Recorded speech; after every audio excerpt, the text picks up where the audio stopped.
Hello everyone, তো তোমরা সবাই কেমন আছো? আশা করছি সবাই খুব ভালো আছো আর আমিও বেশ ভালো আছি। এখন ঘড়িতে ওই ১:২০ মতো বাজে। আমরা পাত্রাতু ভ্যালি থেকে একদম ডাইরেক্ট চলে এসেছি রাঁচি জুতে। সৌতম বাইকটা পার্কিং করে চলে গেছে টিকিট কাউন্টারে। আর টিকিট কাউন্টারে গিয়ে জানতে পারলো যে অনলাইনে পেমেন্ট হচ্ছে না, তো যার জন্য এখানটায় কিউআর কোড দেওয়া রয়েছে। তো আমরা অনলাইনে টিকিটটা কেটে নেব কিউআর কোড স্ক্যান করে। টিকিটের কত কি প্রাইস সেটাও তোমাদেরকে একবার বলে দিই। ৩ থেকে ১২ বছর বাচ্চাদের জন্য ৳২০ করে এবং অ্যাডাল্টদের জন্য ৳৬০ করে। এই জুটার আসল নাম হচ্ছে ভগবান বিরসা বায়োলজিক্যাল পার্ক। আর কথা বলতে বলতে সৌতমের টিকিট কাটাও হয়ে গেছে। এবার চলো জুর ভেতরে ঢোকা যাক। ডান দিকে রয়েছে গাড়ি পার্কিং এর জায়গা।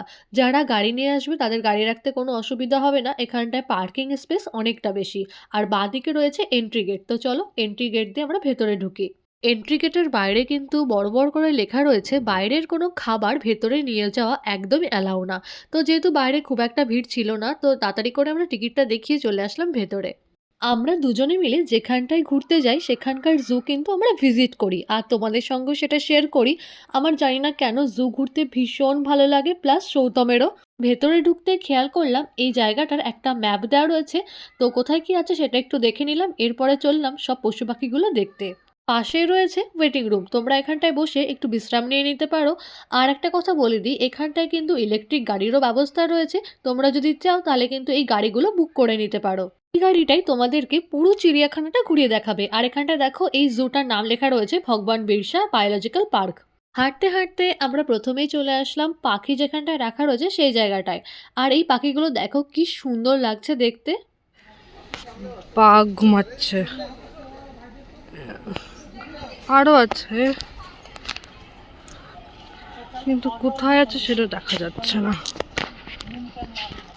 এই জায়গাটাতে দুটো বাঘ রয়েছে, একটা বাঘ তো ঘুমাচ্ছে আর একটা বাঘ যে কোথায় রয়েছে সেটা তো দেখতে পেলামই না। যাই হোক, এরপরে দেখলাম পাশের খাঁচাতে একটা বাঘ মামা পায়চারি মারছে। বাঘটা অনেকটা দূরে রয়েছে, তোমাদেরকে একটু জুম করে দেখাই। যাক, অন্তত একটা বাঘকে চলতে ফিরতে দেখতে পেরেছি, এটাই আমাদের অনেক।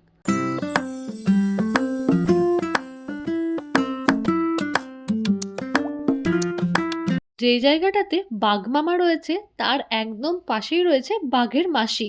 তো চলে গেলাম বাঘের মাসিকে দেখতে। এই বিড়ালগুলোর নাম হচ্ছে জঙ্গল ক্যাট। আর দেখো কিভাবে স্ট্যাচুর মতো বসে রয়েছে, একটুও নড়ছিল না। এক কথায় জঙ্গল ক্যাট মানে পাতি বাংলায় যাকে বলে বন বিড়াল। কত হাঁটতে হবে?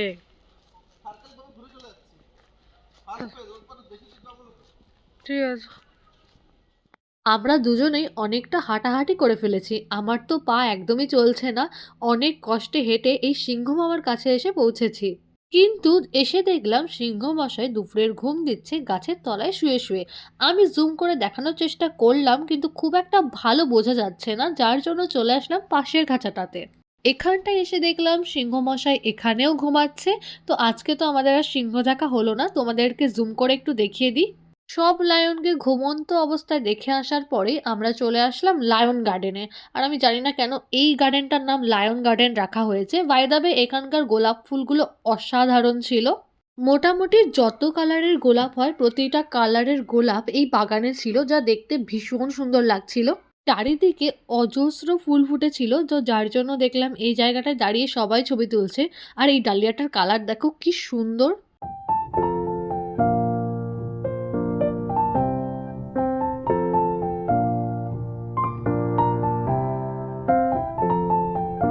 এরপরে আমরা চলে আসলাম হায়না দেখতে। আমি তো ভেবেছিলাম অন্তত ১-২টো হায়না তো দেখতে পাবোই, কিন্তু এসে দেখি এই জায়গাটা পুরোটাই ফাঁকা। একটা জিনিস তোমাদের সঙ্গে শেয়ার করি, সেটা হচ্ছে ১০-২০ মিনিট হাঁটার পরপরই তোমরা এরকম বিশ্রাম নেওয়ার জায়গা দেখতে পাবে। আর তার পাশেই রয়েছে ড্রিঙ্কিং ওয়াটার। আমিও কিন্তু এখান থেকে একটু জল খেয়ে নিলাম। এরপরে চলে আসলাম শিয়াল দেখতে। আমার যেহেতু গ্রামে বাড়ি, আমি ছোটবেলা থেকে অনেক শিয়াল দেখেছি কিন্তু কখনো জ্যাকেল দেখিনি, মানে খেকশিয়াল দেখিনি। তো এই প্রথম আমি খেকশিয়াল দেখলাম। এখানটায় পাখির সাইনবোর্ডগুলো তো লাগানো রয়েছে কিন্তু কোথাও তো পাখি দেখতে পারছি না। এরপরে ইলেকট্রিক গাড়িটা যেদিকে যাচ্ছিল আমরাও সেদিকেই চলে আসলাম। এখানটায় এসে দেখি এখানে ভাল্লুক রাখা রয়েছে। আর এই ভাল্লুকটার নাম হচ্ছে হিমালয়ান ব্ল্যাক বেয়ার। এখনো অবধি তো এখানটায় একটাও ভাল্লুক বেরোতে দেখা যায়নি, তো আমরা কিছুক্ষণ ওয়েট করবো এখানটায়।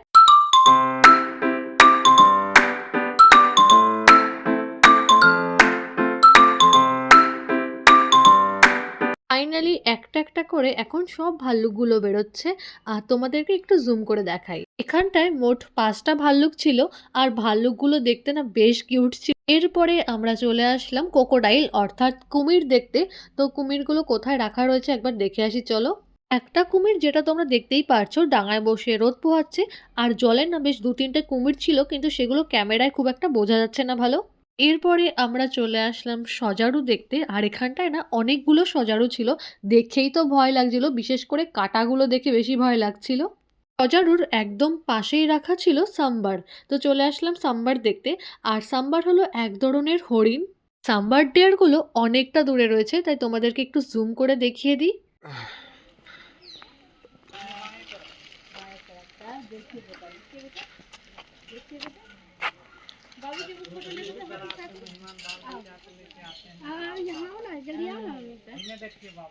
এদিকে আমাদের কিন্তু হাতি দেখাও কমপ্লিট। তারপরে চলে আসলাম হরিণ দেখতে।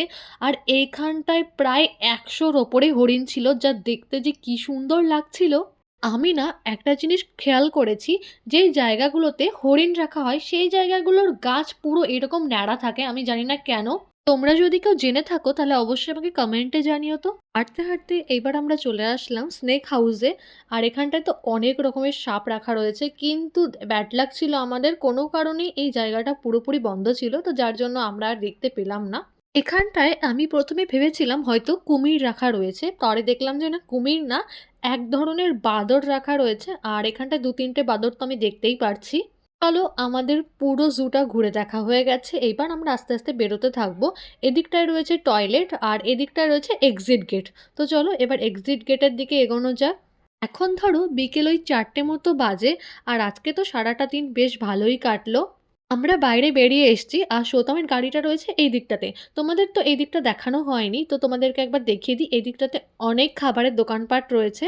তো আজকের ভিডিওটা তাহলে এখানটায় শেষ করছি। ভিডিওটা ভালো লাগলে একটা লাইক করে দিও। আমার চ্যানেলে তোমরা যদি নতুন হয়ে থাকো তাহলে অবশ্যই চ্যানেলটা সাবস্ক্রাইব করে দিও। দেখা হবে পরের ভিডিওতে।